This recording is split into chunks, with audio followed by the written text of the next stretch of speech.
বিসমিল্লাহির রহমানির রহিম। এই সাউন্ডটা একটু বাড়িয়ে দেবে না? এটা সাউন্ডটা একটু আটকে আছে। প্রিয় মহাসচিব, শ্রদ্ধেয় সিনিয়র কো চেয়ারম্যান, শ্রদ্ধেয় কো চেয়ারম্যান, শ্রদ্ধেয় প্রেসিডিয়াম সদস্যবৃন্দ, অন্যান্য কেন্দ্রীয় নেতৃবৃন্দ এবং ঢাকার বিভিন্ন স্থান থেকে আগত জাতীয় পার্টির নেতাকর্মী এবং তার অঙ্গ সংগঠনের নেতাকর্মী, আমার ভাই ও বোনেরা, আসসালামু আলাইকুম। আপনাদের সবাইকে জানাচ্ছি অনেক অনেক শ্রদ্ধা, ভালোবাসা এবং শুভেচ্ছা। আজকে 14ই জুলাই, এই দিনে 2019 সালে আমাদের নেতা পল্লীবন্ধু আল্লাহ হোসেন মোহাম্মদ এরশাদ ইন্তেকাল করেছিলেন। আজ তার ৫ম মৃত্যুবার্ষিকী।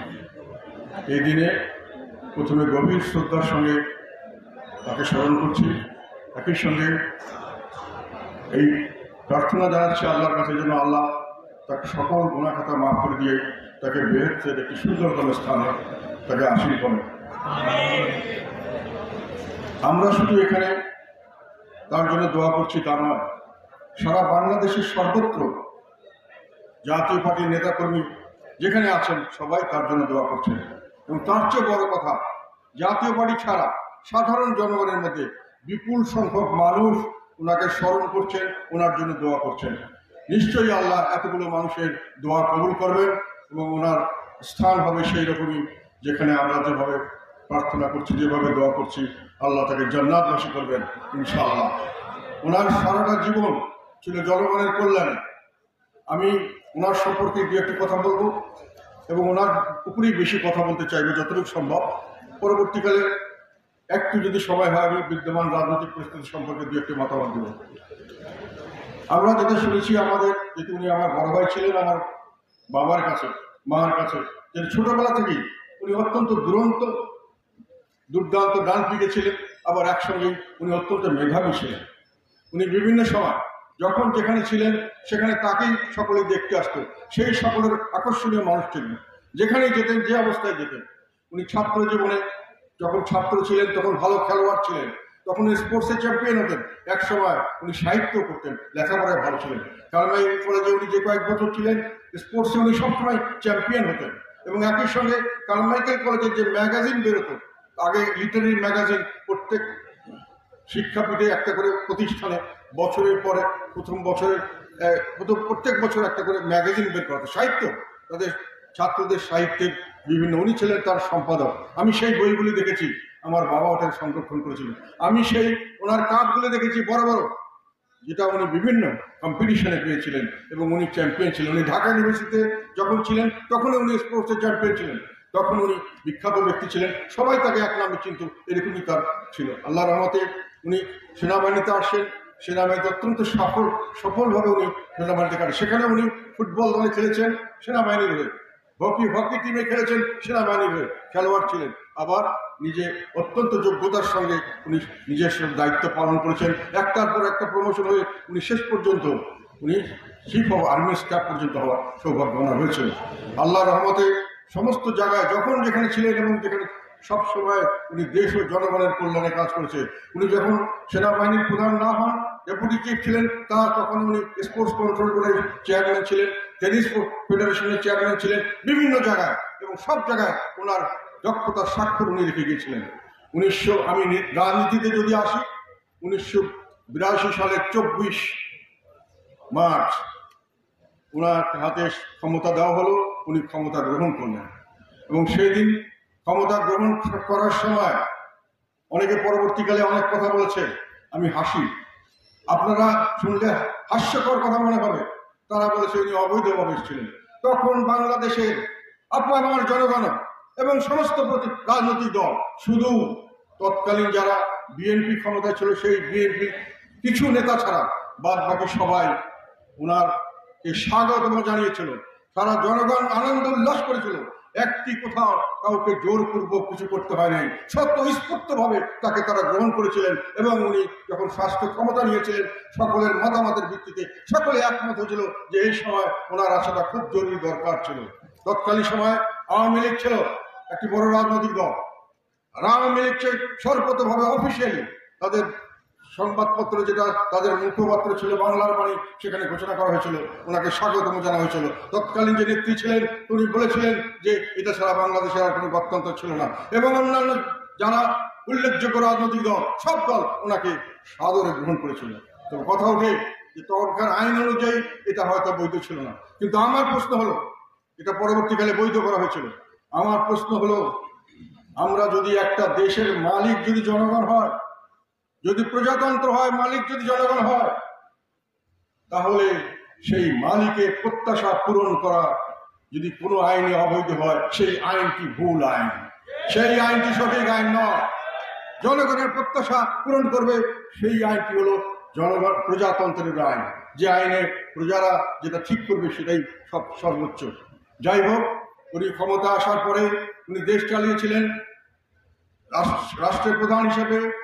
4 বছর চালানোর পরে নির্বাচন দিয়েছিলেন, এবং এই সময় উনি দেশে সুশাসন প্রতিষ্ঠা করেছিলেন, আইনের শাসন এবং ন্যায় বিচার ভিত্তিক সমাজ ব্যবস্থা করেছিলেন।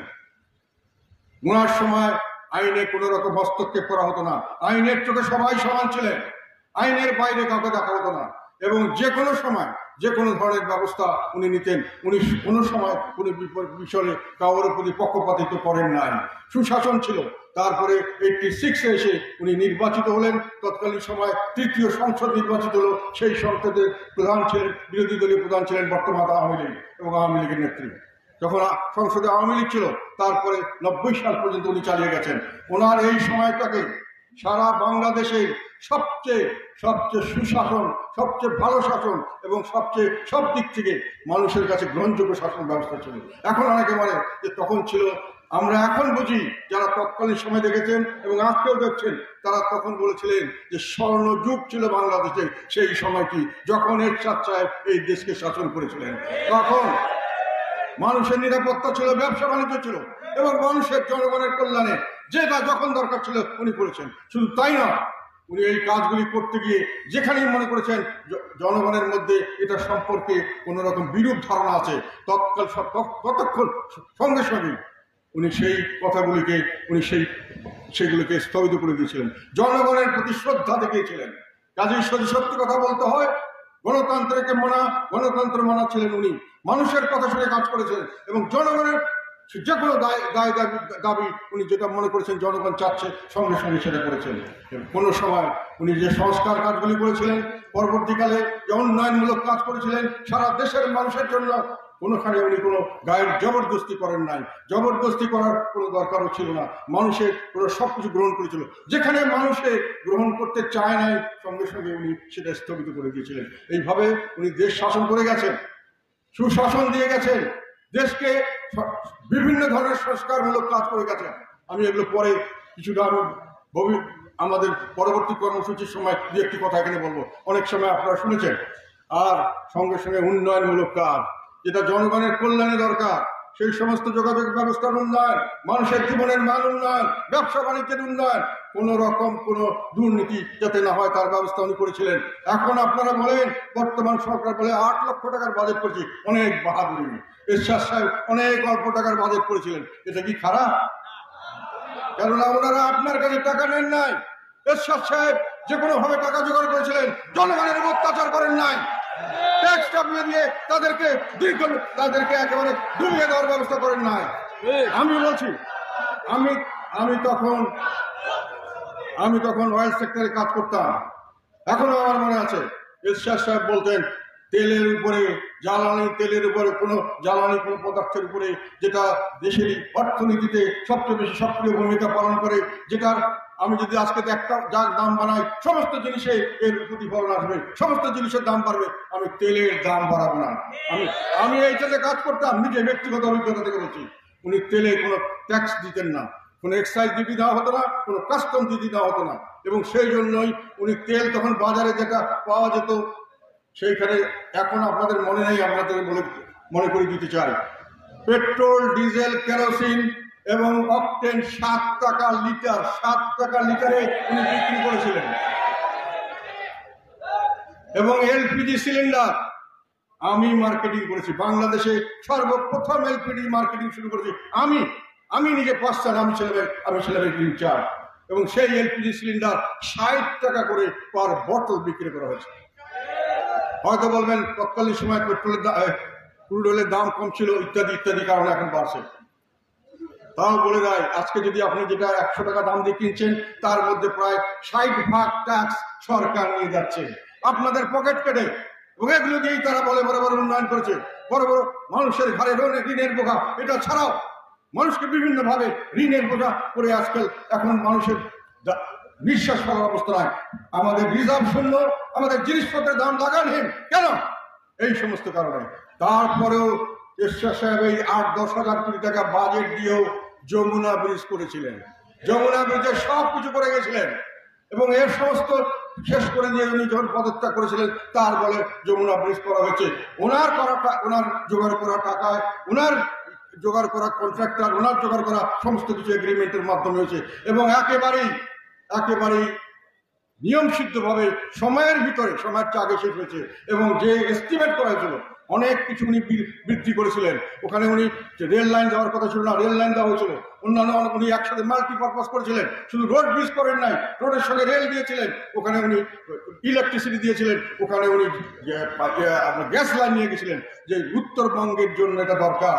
উত্তরবঙ্গকে যদি আমরা বৈষম্য থেকে মুক্ত করতে চাই, উত্তরবঙ্গকে যদি আমরা অর্থনৈতিকভাবে আমরা দাঁড়া করাতে চাই তাহলে এটা প্রয়োজন আছে।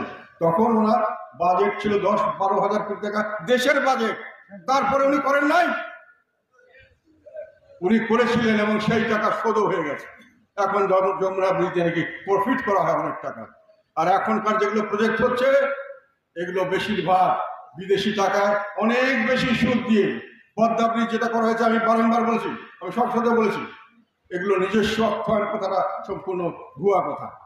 নিজস্ব অর্থায়ন ছাড়া আমাদের যদি নিজস্ব অর্থায়ন বলতে হয় সমস্ত প্রজেক্টই নিজস্ব অর্থায়নে হচ্ছে যদি আমি সেভাবে ধরি। কিন্তু যদি সেইভাবে ধরি যে না আমার ট্যাক্সের টাকা দিয়ে হচ্ছে কিনা, না ট্যাক্সের টাকা দিয়ে হচ্ছে না।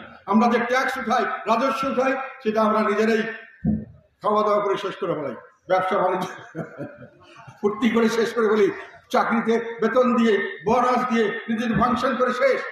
আমাদেরকে উন্নয়নের জন্য বিদেশ থেকে লোন নিতে হয়, দেশি ব্যাংক থেকে লোন নিতে হয়। লোন নিতে নিতে ব্যাংকগুলোকে খালি করে ফেলা হয়েছে, আবার ব্যাংকের টাকা তসরুপ করা হয়েছে আবার আরেক দিক দিয়ে, সেটাও সরকারি দলের লোক। আর বিদেশ থেকে লোন নিতে হয় অনেক বেশি সুদে। এখন আমাদের লোন, বিদেশি লোন $100 বিলিয়ন উপরে হয়ে গেছে। আমাদের রিজার্ভ এক এক সময় এক এক কথা শুনি, রিজার্ভ অত্যন্ত খারাপ অবস্থা আছে। যে কোনো সময় আমাদের রিজার্ভ শূন্য হয়ে যেতে পারে ভবিষ্যতে, তাহলে আমাদের ইম্পোর্ট বন্ধ হয়ে যাবে। এখনই অনেক দেশ আমাদেরকে আর ধার দিতে চাচ্ছে না, যেহেতু আমরা ধার শোধ করতে পারবো কিনা জানি না। আর পদ্মা সেতুতে আমরা ওয়ার্ল্ড ব্যাংকের টাকা ফেরত দিয়ে দিয়েছি, কিন্তু আমরা কি নিজের টাকায় করেছি? আমরা আবার অন্য ব্যাংক থেকে নিয়েছি, আবার বিভিন্ন জায়গা থেকে নিয়েছি, অনেক বেশি সুদে নিয়েছি। ওয়ার্ল্ড ব্যাংকে হয়তো ছিল 0.5% বা 1%, সেটাকে আমরা 6%, 10% সুদে আমরা লোন নিয়েছি এবং সেই লোন থেকে আমরা পদ্মা ব্রিজ করেছি। এখন পদ্মা ব্রিজের সঙ্গে সরকার এগ্রিমেন্ট করেছে, তাকে 1% লোন দেওয়া হবে, তাকে কিস্তি দিতে হবে। সরকারের সাথে পদ্মা ব্রিজের কন্ট্রাক্ট, এবং সরকার আবার এটা নিয়েছে বিদেশি সংস্থার থেকে। এবং সেখানে ওয়ার্ল্ড ব্যাংকও আছে, সেখানে অন্যান্য এশিয়ান ডেভেলপমেন্ট ব্যাংক আছে, সেখানে IMF আছে। এখনো ওয়ার্ল্ড ব্যাংক টাকা দিচ্ছে, এখনো আমরা IMF এর কাছে টাকার জন্য ঘুরছি না। তা বাহাদুরিটা কোথায়? সব শুভঙ্করের ফাঁকি। এই শুভঙ্করের ফাঁকি দিয়ে আমাদের দেখায় বড় বাজে কি উন্নয়ন। আমার কিসের উন্নয়ন? ঘরের মধ্যে যে বোঝা এরশাদ সাহেব করেছিল গুচ্ছগ্রাম, করে নাই? সেখানে দিয়েছিল না হাজব্যান্ড ওয়াইফের নামে কি বলে ফার্স্ট জমি দেয় নাই, আর অন্যান্য সুযোগ দেয় নাই। তখন কি দেশের মানুষের ঘাড়ে কোনো লোনের বোঝা ছিল? এখন দেশের প্রতিটি মানুষের ঘাড়ে 1.5 লক্ষ টাকা করে ঋণের বোঝা। সরকারি খরচ সরকারের হিসাব মতে প্রতিটি মানুষ আজকে যে জন্মগ্রহণ করবে তার ঘাড়ে 1.5 লক্ষ টাকা ঋণ। তা আপনি যদি 4 জনের একটা পরিবারকে আপনি একটা ঘর দেন, সে তো ঘরের মধ্যে 6 লক্ষ টাকা ঋণ দিয়েই আছে। এটা কি বিনা পয়সা হইল নাকি?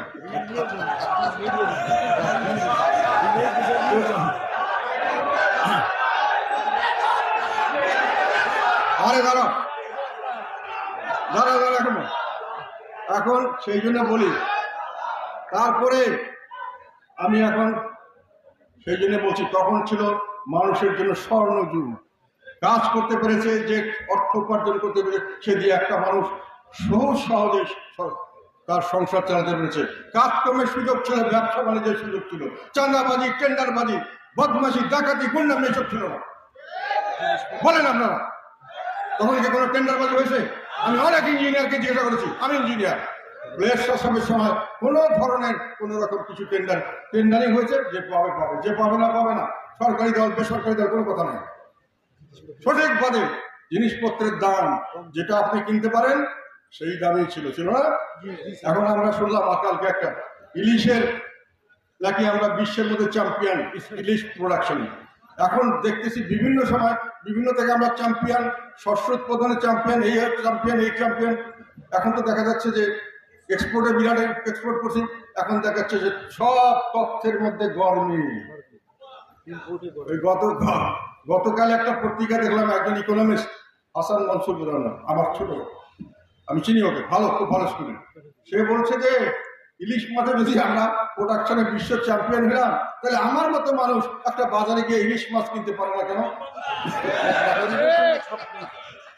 একটা ইলিশ মাছের কত টাকা কেজি ভাই? সাধারণ মানুষ কিনতে পারবে? তা আমরা বিশ্বের মধ্যে চ্যাম্পিয়ন হয়ে প্রোডাকশন করে কি লাভ হলো? এইটা আমরা বিশালের মধ্যে দেখালাম, আমরা বিশাল কিছু করে ফেলেছি এই হিসাবে। যাই হোক, সবকিছুর মধ্যে সুগম করে পাবে। এখন এরশাদ সাহেব আমার পদত্যাগ করলেন 6 ডিসেম্বর 90 সালে। হ্যাঁ, 90 সালে করলেন না? উনি পদত্যাগের চলে গেলেন। তখন কি প্রচার করা হলো? জনরোষে ঘৃণিত হয়ে পদত্যাগ করতে বাধ্য হলেন। আমার প্রশ্ন, একটু আগে আনিস ভাই কথাটা বলে গেছে, জনরোষে ঘৃণিত কে ছিলেন? ওনার সময় তো শাসন ব্যবস্থায় কোনো অসুবিধা ছিল না। এমনকি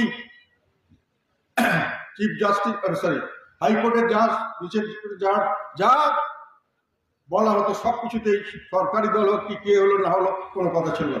সরকারের বিরুদ্ধে, এরশাদ সাহেবের ডিসিশনের বিরুদ্ধে রায় হয়েছে না? উনি কোনো কাউকে কিছু বলেছেন? উনি প্রেশার দিয়েছেন? উনি চেঞ্জ করার চেষ্টা করেছেন? করেন নাই। এখন প্রশ্ন হলো যে উনি যখন চলে গেলেন, তখন উনি কি একেবারে মানুষের গণরোষে উনি ঘৃণিত হয়ে চলে গেছেন?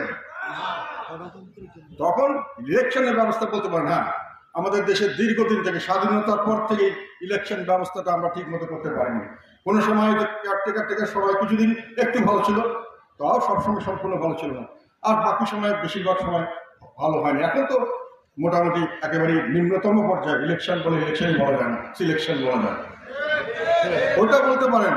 তথাপি এরশাদ সাহেব ইলেকশনে কোনোদিন ফেল করতেন না। আপনি এখন নিজের ইলেকশন শেখার জন্য উনি প্রমাণ করেছেন। ডিসেম্বরের পরে যে পার্লামেন্ট ইলেকশন হয়েছে, ওনাকে ইলেকশনে না যাওয়ার জন্য চেষ্টা করা হয়েছিল, ঠেকানো হয়েছিল, জনগণের চাপে দিতে হয়েছে। তারপরে উনি কি ইলেকশনে পরাজিত হয়েছেন? তাহলে জনগণ ওকে প্রত্যাখ্যান করলো কোথায়? পরবর্তীকালে 5 বছর পরে তো আবার উনি ইলেকশন করেছিলেন, জনগণ কি ওনাকে প্রত্যাখ্যান করেছে?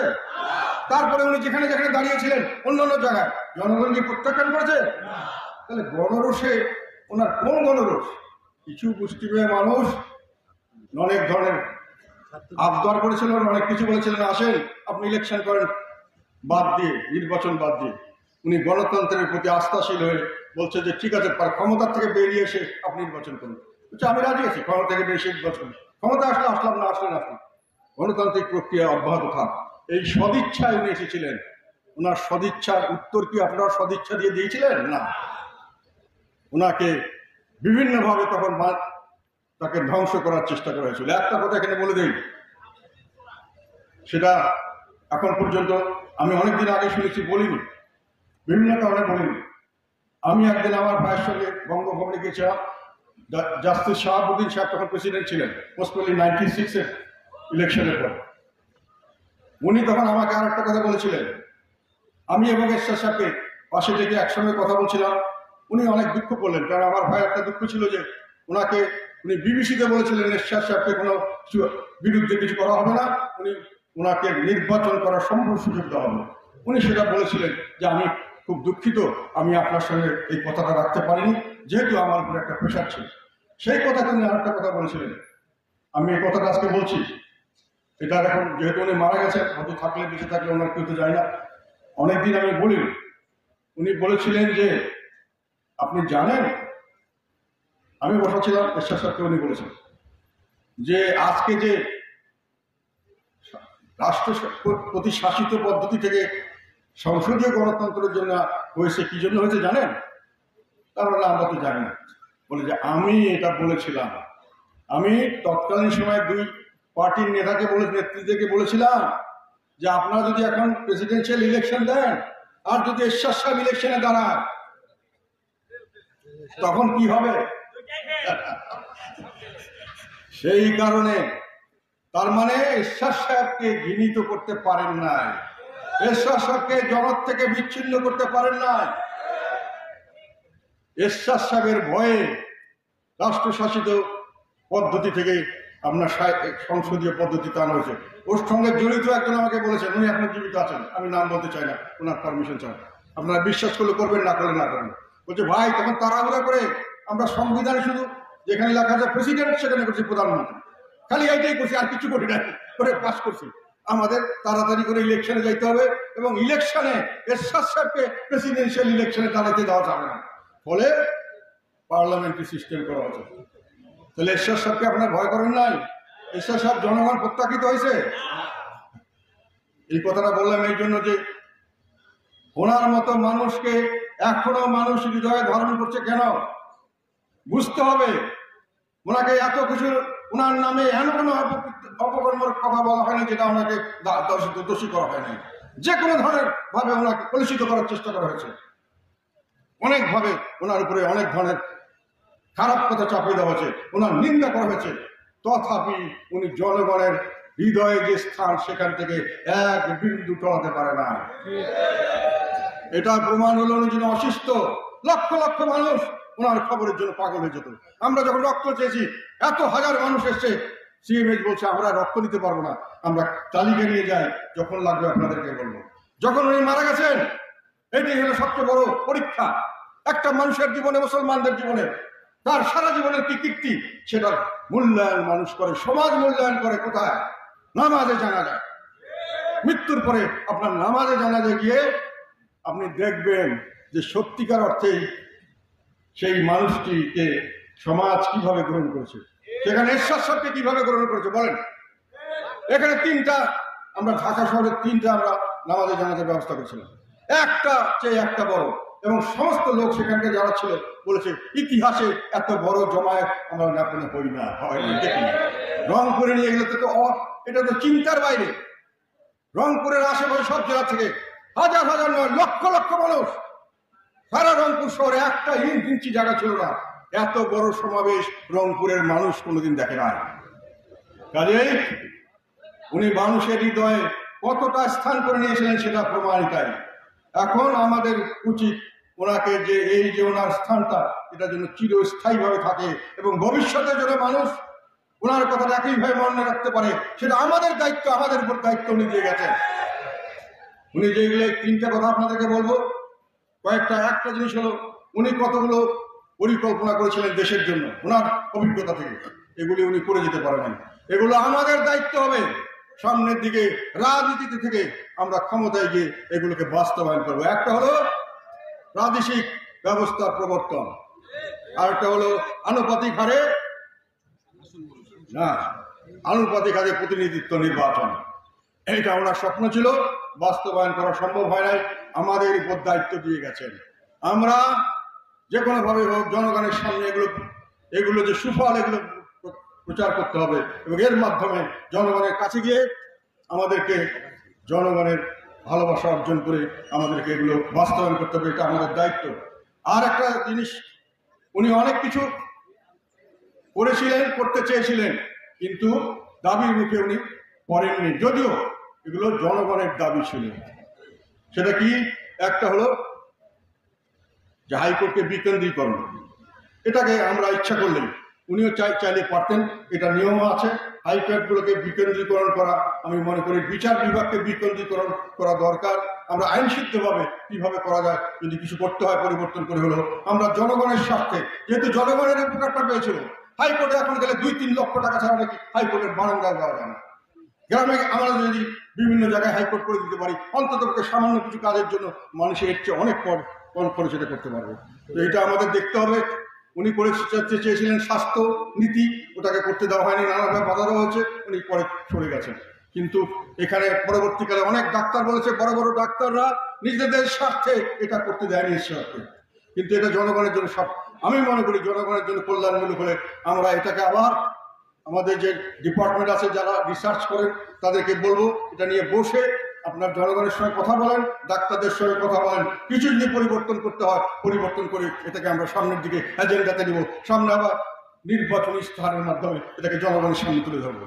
আর একটা শিক্ষানীতি উনি করতে চেয়েছিলেন, যেটা এখন কিন্তু সবাই বলছে আমাদের শিক্ষানীতি যেটা হচ্ছে সেটা কর্মমুখী শিক্ষা নয়, উনি কর্মমুখী শিক্ষা করতে চেয়েছিলেন। সেটাকেও বাস্তবায়নের জন্য দরকার হলে কিছু পরিবর্তন হলে আমরা পরিবর্তন করব এবং জনগণের সামনে নিয়ে যাবো। আরেকটি জিনিস উনি করেছিলেন কিন্তু সেটাকে আমরা নষ্ট করেছি, সেটা ঔষধ নীতি। ঔষধ নীতি এখনো আছে, কিন্তু এটার যে ভিতরে অনেক সুযোগ সুবিধা এখন কায়েমি স্বার্থবাদী দিকে দেওয়া হয়ে গেছে, অনেক কিছু পরিবর্তন করা হয়েছে। আমরা এটাকে আবার উনি যেরকম ভাবে করতে চেয়েছিলেন সেটাতে আমরা আনতে চাই। আরেকটা হলো উপজেলা পদ্ধতি। উপজেলা পদ্ধতি জনগণের চাপে বিএনপি বাতিল করেছিল, পরে জনগণের চাপে, যদি জনগণ এটা চেয়েছিল, জনগণ এটা দাবি করেছিল, এটার জন্য জনগণের আকাঙ্ক্ষা ছিল, সেই জন্য এটা একটা অত্যন্ত সফল প্রোগ্রাম ছিল। এই জন্য পরবর্তীকালে আওয়ামী লীগ সেন্ট্রালাইজ পদ্ধতি যেটা ব্রিটিশরা করেছে, পাকিস্তানিরা করেছে, সেটাই করা হয়েছে। আমরা চাই শাসনের মাধ্যমে সেবা এবং জবাবদিহিতামূলক সরকার, এটা আমাদের সংবিধানে বলা আছে, 59 অনুচ্ছেদে পরিষ্কারভাবে বলা আছে যে এইরকম করতে হবে। প্রতিটি প্রশাসনিক ইউনিটকে জনপ্রতিনিধিদের দ্বারা পরিচালিত করতে হবে, জনগণের ভোটে নির্বাচিত। এইগুলো আমরা মানি না, আমরা সংবিধানের কথা বলি মানি না। আমাদের কিন্তু এটা বঙ্গবন্ধু একবার করতে চেষ্টা করেছিলেন এই গভর্নর পদ্ধতি করে, উনি এটা বাস্তবায়ন করতে পারেন নাই পরবর্তীকালে, কিন্তু এরশাদ করে গেছিলেন, এটা বাস্তবায়নে মানুষের সুফল পেয়েছিল। আমরা চাই এই ব্যবস্থাটি পুনঃপ্রবর্তিত হোক এবং তার জন্য আমরা সামনের দিকে যাব। আর দুটি কথা বলতে চাই, একটা হলো আমাদের মুক্তিযুদ্ধের চেতনা এবং স্বাধীনতার চেতনা। মুক্তিযুদ্ধ কেন হয়েছিল? আমরা কি থেকে মুক্তি চেয়েছিলাম? আমরা বৈষম্য থেকে মুক্তি চেয়েছিলাম।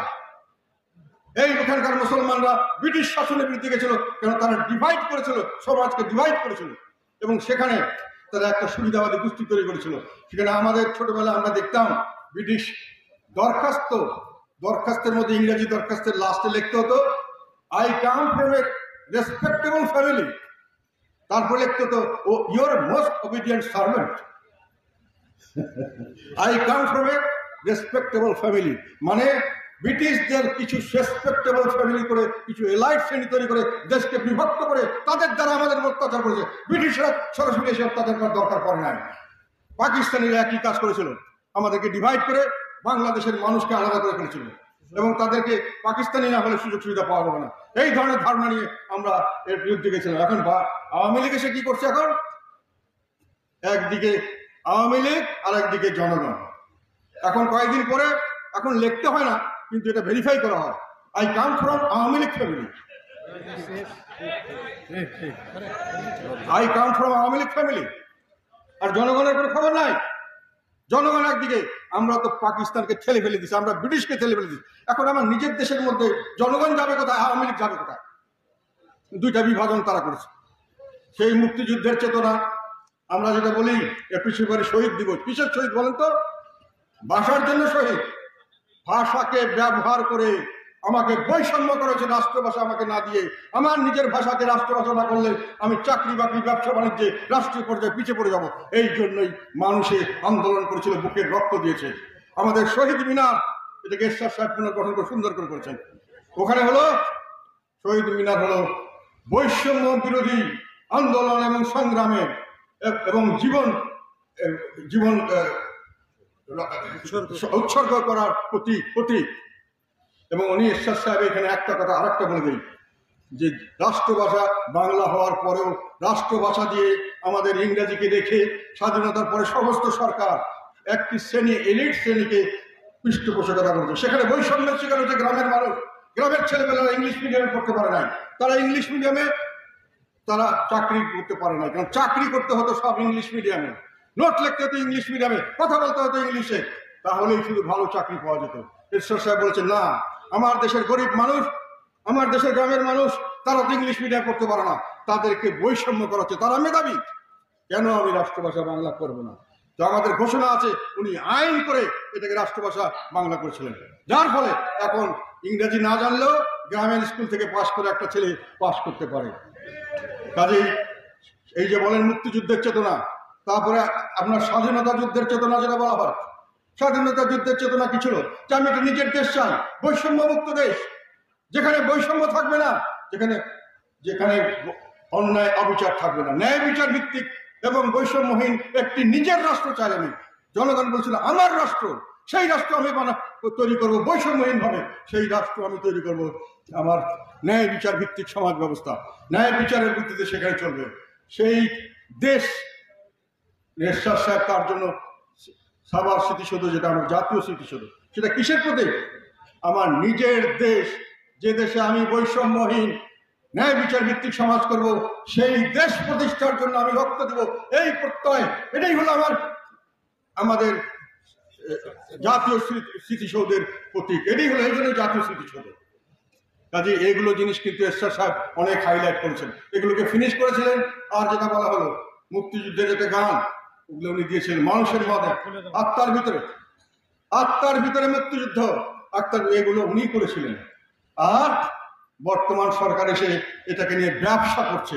উনি মুক্তিযোদ্ধাদের জন্য সর্বপ্রথম জাতির সর্বকালের সর্বশ্রেষ্ঠ সন্তান এবং তাদের জন্য সকল ডিস্ট্রিক্টে অফিস করেছিলেন, তাদেরকে তালিকাভুক্ত করেছিলেন, তারপরে তাদেরকে ভাতার বন্দোবস্ত করেছেন। উনি আমাকে একদিন দুঃখ করে বললেন, আমার ধারণা 60 বা এরকম 1000 মুক্তিযোদ্ধা একটা তালিকা অনেক কষ্টে আমরা করেছি। এখন আমাকে উনি বললেন, দেখো এখন 3 লক্ষ 3.5 লক্ষ মুক্তিযোদ্ধা কোথা থেকে আসেন? এটা এরশাদ সাহেবের মুখের কথা, যিনি মুক্তিযুদ্ধের জন্য কাজ করেছেন, যিনি মুক্তিযোদ্ধাদের জন্য সর্বপ্রথম সকল ব্যবস্থা করে গেছেন, ভাতার ব্যবস্থা উনি করে গেছেন।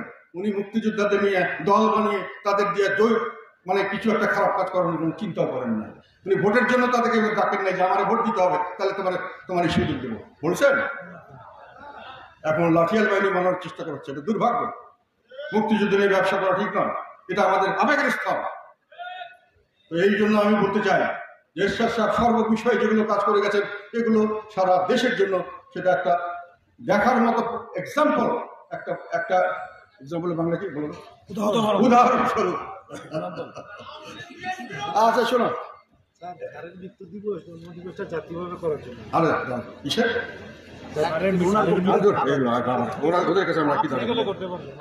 আমরা কেন করতে পারবো? হ্যাঁ আছে, আচ্ছা ঠিক আছে। শুনতে ভালো লাগতেছে তোমাদের? এইরকম প্রতিটি জিনিস আমাকে পানি দিতে হবে স্যার।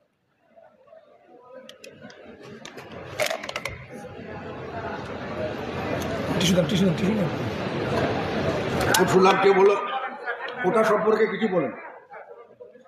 কোটা সম্পর্কে আমি সংসদে বলেছিলাম, পরবর্তীকালে বিভিন্ন জায়গায় বলেছি, বলি নাই? আমি বলছি এখন কোটার বিষয়টি থাকবে কি থাকবে না, কোটা হবে কি হবে না, কখন হবে, কতটুকু হবে, এটা সম্পূর্ণ রাজনৈতিক সিদ্ধান্ত এবং বাস্তবায়িত হবে প্রশাসনের মাধ্যমে, ঠিক কিনা? এটা আমি হাইকোর্টে যাই কেন? এটাকে হাইকোর্টের এখতিয়ারের মধ্যে পড়ে? হাইকোর্টে নিলাম কেন? কে নিল? এইখানেই তো সন্দেহ জনগণের হয়ে গেল, সেটা হাইকোর্টে গেল কেন? এবং গেল 21 সালে, 24 সালে হঠাৎ করে এটার বক্তব্য, এটার রায় হয়ে গেল এবং সেই রায়ে দেখা গেল কোটা সিস্টেম পুনর্বহাল হইল। সরকার যেটাকে বাতিল করছে, সরকার আবার এটা নিয়ে মনে হচ্ছে খুশি, কথাবার্তায় মনে হয় ভালো কাজ হয়েছে একটা। তার মানে জনগণের মধ্যে আর ধারণা আসলো সরকার তখনই এটাকে করতে চাননি, কোনো কারণে করেছেন, যে কোনো ভাবে হোক সেটাকে আবার পুনরুদ্ধার করে আবার কোটা বহাল করবেন, তার জন্য তাদের লোকদের দিয়ে মামলা করিয়েছেন এবং সরকার বিবাদী হিসাবে সেখানে যথাযথভাবে তাদের জিনিসগুলো উত্থাপন করেন নাই, অথবা পরোক্ষভাবে সরকার প্রত্যক্ষ বা পরোক্ষভাবে যারা মামলা করেছে তাদের উপরে সহায়তা করেছে। তো সাধারণ মানুষের একটা আশঙ্কা, সন্দেহটা ঠিক কিনা আমি জানি না, তবে সাধারণ মানুষ এটাই বিশ্বাস করছে এবং সাধারণ মানুষ এটাও বিশ্বাস করছে যে সরকার এটাকে সামনের দিকেও এরকম কিছু করতে পারে এবং এটাকে ঝুলিয়ে রাখতে পারে। এখন তো ঝুলিয়ে রাখার প্রশ্ন চলে গেছে, এখন ওখানে গিয়ে আবার সরকারের যে উদ্দেশ্য আবার এটা চালু করা, এটা হয়তো করতে পারে। সাধারণ ছেলেপেলেরা এই জন্যই আন্দোলন থেকে পিছু হচ্ছে না, আমি যেটা বুঝেছি তাদের সঙ্গে কথাবার্তা বলে। এখন এটার প্রশ্ন আসে যে আমরা বিচার বিভাগের কথা বড় বড় কথা বলছি, সরকার মনে করে হ্যাঁ বিচার বিভাগ আপনারা কথা বলেন, এটা কি জানি এটা কোর্ট অমান্য হবে, এটা হবে সেটা হবে, এবং এটার বাইরে কিছু বলা যাবে না, ওনারাই সর্বসান। কিন্তু আমি বলতে চাই সরকারকে আমি সরাসরি এক নম্বরে দোষ দিব না, শেষে গিয়ে দোষ দিব। তাহলে আমরা আমাদের সংবিধানে কতগুলো ব্যবস্থা করে রেখেছি যার কারণে বিচার বিভাগ নির্বাহী বিভাগের প্রধানের অধীনস্থ হয়ে গেছে। তো সংবিধানে আমরা করেছি কিছু, সংবিধানে অসামঞ্জস্য আছে কিছু, আর সংবিধানে কিছু অসম্পূর্ণতা আছে। অসামঞ্জস্য কোথায়? 22 অনুচ্ছেদে বলা আছে সংবিধানে যে রাষ্ট্রকে চেষ্টা করতে হবে সবসময় নির্বাহী বিভাগ থেকে বিচার বিভাগকে পৃথক রাখার জন্য। আবার 109 বলা আছে যে বিচার বিভাগের যারা অধস্তন বিচার বিভাগ সেটাকে ঊর্ধ্বস্তন হাইকোর্ট তার দেখাশোনা করবে, তার সবকিছু তার দায়িত্বটা। আবার 116তে বলা আছে প্রেসিডেন্ট এগুলো তার প্রমোশন ট্রান্সফার কাকে কি করবে না কেউ দেখাচ্ছে। একই কাজ দুজনকে দেওয়া হয়েছে, আর প্রেসিডেন্টকে এখন গুরুত্ব দেওয়া হচ্ছে, হাইকোর্টের কথা শোনা হয় না। আর 48 সংবিধানে 48-এ বলা আছে যে প্রেসিডেন্ট দুটো কাজ ছাড়া সব কাজই প্রাইম মিনিস্টারের অর্ডার নিয়ে করতে হবে। একটা প্রাইম মিনিস্টারকে আর একটা চিফ জাস্টিসকে নিয়োগ দেওয়া। এটা আপনারা জানেন কিভাবে হয়। এটা কি প্রেসিডেন্ট প্রধানমন্ত্রীর বাইরে করতে পারবে? বর্তমান অবস্থায় করতে পারে। আর প্রেসিডেন্টের কাছে যেটাই যাবে সাংবিধানিকভাবে উনি প্রধানমন্ত্রীর নির্দেশ ছাড়া বা তার কনসেন্ট ছাড়া এটা করা সম্ভব না। আমাদের সংবিধান, এটা হলো সংবিধানের দোষ। আর আমার দোষ কি? আমার দোষ হলো, এটা তো ছিল লোয়ার কোর্ট, ও হায়ার কোর্টও একটা আছে 95-এর 2 নম্বরের ক, খ এবং গ। সেখানে বলা আছে প্রেসিডেন্ট চিফ জাস্টিসের সঙ্গে পরামর্শ করে একজন হাইকোর্টের জাজ নিয়োগ করতে পারবেন। তাকে 10 বছর অ্যাপিলেট ডিভিশনে কাজ করতে হবে, অথবা 10 বছর যে কোনো বিচারিক কার্যক্রমে হলেই হবে। একেবারে ধারাও। আরেকটা ছিল যে এর জন্য একটা আইন করা যদি যায় সেটার বাধ্যবাধকতা, সেই আইন সরকার করে। এটাই বলছে অসম্পূর্ণতা। সংবিধানকে সম্পূর্ণ করা হয়নি, এবং যেহেতু প্রেসিডেন্ট করবে, উনি চিফ জাস্টিসের সঙ্গে আলাপ করবে না করবে এটা ওনার ব্যাপার, বাধ্যবাধকতা নেই। কাজে প্রেসিডেন্ট যেটা করবে সেটা প্রধানমন্ত্রী করবে। কাজে প্রধানমন্ত্রী হাইকোর্টের সমস্ত নিয়োগ উনি নিয়ন্ত্রণ করতে পারেন। ফলে হাইকোর্ট প্রধানমন্ত্রীর আওতার বাইরে যেতে পারছে না। তারপরে প্রশ্ন আসে যে তারাও যদি এরপরে যেতে যাইবে কিনা, যাবার তাদের স্কোপ আছে কিনা। হ্যাঁ আছে। সরকার সেখানে সরকারি কিছু কথাবার্তা, কিছু কাজকর্মে আমি মনে করি একটা বাধার কারণ হয়ে গেছে। আমরা কিছুদিন আগে শুনেছি বর্তমান সরকারের একজন অত্যন্ত গুরুত্বপূর্ণ ব্যক্তি, উনি প্রকাশ্যভাবে বলেছেন যে আগের একজন প্রধান বিচারপতিকে কিভাবে হেনস্থা করে বের করে দেওয়া হয়েছে। এটা উনি বিভিন্ন জায়গায় বলেছেন, এটা নিয়ে কোর্টে একটা কথা উঠেছিল কিন্তু কিছু হয়নি। তাহলে এই ধমকিটা প্রধান সব বিচারালয়ের উপরে আসবে না? কাজে আমরা যদি কিছু মনে করি না কেন এগুলো জিনিসের, আমি বিচারালয়ের উপরে আস্থা রাখার জন্য আমরা 100 বার চাই, সমস্ত প্রতিষ্ঠানের উপর আমরা আস্থা রাখতে চাই এবং দেশবাসীও চায়, এবং সকলেরই এটা আকাঙ্ক্ষা। এটা পূরণ করার জন্য যেগুলো আইনগত সমস্যা সেগুলো, এবং যেটাকে করা হচ্ছে বিভিন্নভাবে দলীয় কর্মকাণ্ডের মাধ্যমে, সেখানে আমাদেরকে যদি সঠিকভাবে না করি, আমরা যতই বলি গায়ের জোরে আর ভয় দেখিয়ে শ্রদ্ধা, ভালোবাসা, আস্থা আনা সম্ভব হয় না। ভয় হলে আমি চুপ করে থাকবো, কিন্তু আমি মনের থেকে গ্রহণ করব না। ফলে এই কথাটা মনে রাখতে হবে। এই কথাটা আমি বলতে চাচ্ছি। ওটা আন্দোলনের বিষয়ে আমাদের বক্তব্য আমরা আগে বলেছিলাম কোটার বিষয়ে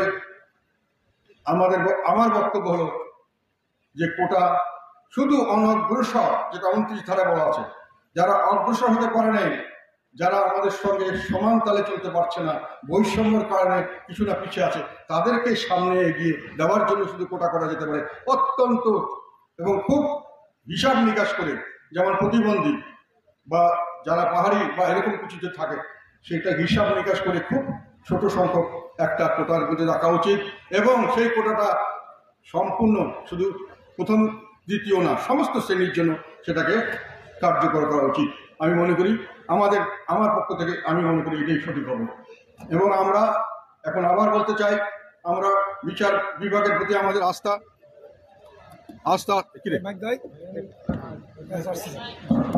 আমাদের আস্থা আছে, আমরা আস্থা রাখবো। তবে মনে রাখতে হবে তাদেরকেও যে আস্থা রাখার জন্য তাদেরকে সেইভাবেই হয়তো কাজ করতে হবে ভবিষ্যতে। আমাদের স্বাভাবিকভাবে দেশের সমস্ত প্রতিষ্ঠানগুলো যেভাবে নষ্ট হয়ে যাচ্ছে, এটা জাতির জন্য কখনই মঙ্গল বয়ে আনবে না। আমরা সকলেই এর কুফল ভোগ করবো একদিন। আজকে যারা ক্ষমতায় আছেন চিরজীবন তারা ক্ষমতায় থাকতে পারবেন না, এবং ক্ষমতার বাইরে গেলে এগুলোর সমস্যা আপনাদের সকলের কাছে আসবে। এবং আপনি কালকে যদি ক্ষমতা থেকে কেউ চলে যান বা আপনি চাকরির থেকে রিজাইন করে আরেক জায়গায়